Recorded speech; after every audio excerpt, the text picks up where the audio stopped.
തിരുമേനിക്ക് ഈ പേര് കേൾക്കുമ്പോൾ ചിലപ്പോ പുച്ഛം വരും. ആനപ്പാപ്പി എന്ന് പറഞ്ഞ വർഗീസ് എന്ന് പറഞ്ഞൊരു ആനപ്പാപ്പി നമ്മുടെ സഹതായുടെ കാര്യമല്ലേ പറയുന്നത്? ഓ എൻ്റെ അമ്മോ പോരട്ടെ. അല്ല എന്നാലും ഒരു മെത്രാച്ചന് ഇതുപോലൊരു ആനപ്പാപ്പി, അന്നേരം പുള്ളി ആനയുടെ പുറത്ത് കയറിപ്പോയിക്കൊണ്ടിരുന്നതാണോ അതോ എന്തുവാണ് ഈ ആനപ്പാപ്പി എന്ന് പറഞ്ഞാൽ?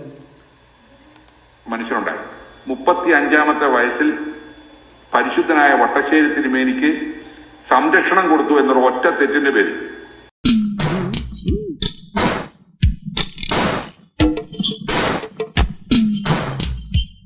ഉശിരുള്ള പള്ളികളുണ്ടെങ്കിൽ തടുക്കണ.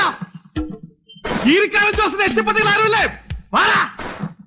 ഈരിക്കാരൻ ജോസ് ഞങ്ങൾക്ക് ഇതാണ്. ഒരു സംഘം കാപാലികർ അദ്ദേഹത്തെ വെട്ടിക്കൊലപ്പെടുത്തി. എല്ലായിടത്തും ഈ കാപാലികരിങ്ങനെ നിരന്ന് നിൽക്കുവാണല്ലോ. എന്നാ ഒരു കാപാലികരാ അല്ലേ? പോരട്ടെ. മറുപടിയായിട്ട് ഇദ്ദേഹത്തെ കൊലപ്പെടുത്താൻ ആളെ വിട്ടവനെയോ അല്ലെ അവന്റെ കുടുംബത്തിലുള്ള ആരെയുമോ മലങ്കര സഭ ഒന്നും ചെയ്തിട്ടില്ല. നീതിയുടെയും നേരിന്റെയും വഴിയിൽ മാത്രം കേസ് നടത്തുകയാണ് ചെയ്തത്.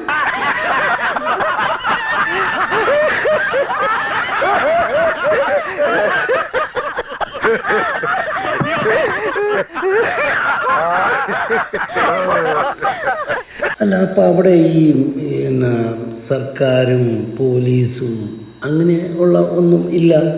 അപ്പോൾ എല്ലാം ഒരു വിഷയം ഉണ്ടായിക്കഴിഞ്ഞാൽ അന്നേരം നിങ്ങൾ മലങ്കര സഭ പോയി കേസെടുത്തുകയാണോ അല്ല ഇത് ചെയ്യുകയാണോ ചെയ്യുന്നത്? അപ്പോൾ ആരെയാണ് പിടിച്ചത് ഈ വിഷയത്തിൽ? മലങ്കര റീസിന് അല്ല ഈ ആനപ്പാപ്പിയുടെ കാര്യത്തിൽ, അല്ല നമ്മുടെ സഹത ആനപ്പാപ്പിയുടെ കാര്യത്തിൽ? അദ്ദേഹത്തിനുണ്ടായിരുന്ന തിരുമേനി ഒരു മകൾ. ഇതൊക്കെ ഞങ്ങളോട് പറഞ്ഞത് എന്തിനാ? 86-ാമത്തെ വയസ്സിൽ ആ മകള് മരിച്ചു. സ്വാഭാവികം. പക്ഷേ ആ മകളുടെ സന്തതി പരമ്പരകൾ ഇന്നും ഈ മലങ്കര സഭയിൽ ജീവിച്ചിരിപ്പുള്ളൂ. അങ്ങനെയാണല്ലോ, ഒരാൾ മരിച്ചാലും അവരുടെ തലമുറ ജീവിച്ചിരിക്കുമല്ലോ, അങ്ങനല്ലേ? അല്ലേ? സ്വാഭാവികം. അന്ന് 30 വയസ്സ് മാത്രം ഉണ്ടായിരുന്ന അദ്ദേഹത്തിന്റെ ഭാര്യയും അദ്ദേഹത്തിന്റെ മകളും വഴിയാധാരമായി പോയി. എന്തിനു വേണ്ടിയാ? എന്തിനു വേണ്ടിയാ? ഒന്നിനും വേണ്ടിയല്ല തിരുവേണ്ടി. ഈ സഭയുടെ കൊടി ഉയർത്തിപ്പിടിക്കാൻ ശ്രമിച്ചു, അത്രേ ചെയ്തു. ഇനിയുണ്ട്.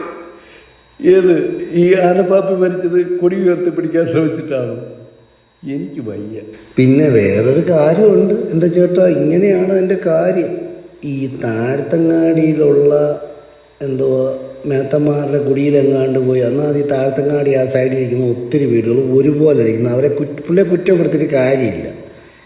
അവിടെയുള്ള എല്ലാ വീടുകളും, കാരണം അന്ന് അവിടെയായിരുന്നു വാണിജ്യം ഒക്കെ നടക്കുന്നതുകൊണ്ട് അവിടെയുള്ള മിക്കവാറും വീടുകളെല്ലാവരും അങ്ങനെ ഒരു സംഭവമായിരുന്നു.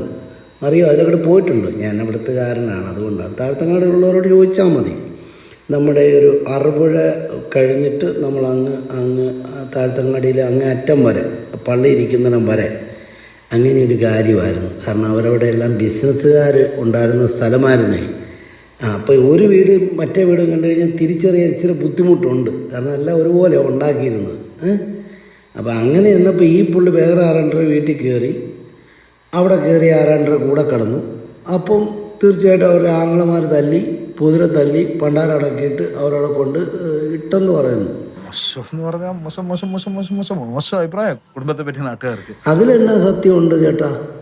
അങ്ങനെ അല്ലായിരുന്നു കേസ് വന്നത്. അല്ലായിരുന്നെങ്കിൽ ഇത് കൊന്നവനെയും ഒക്കെ നിങ്ങൾക്കെല്ലാവരെയും അറിയായിരുന്നു.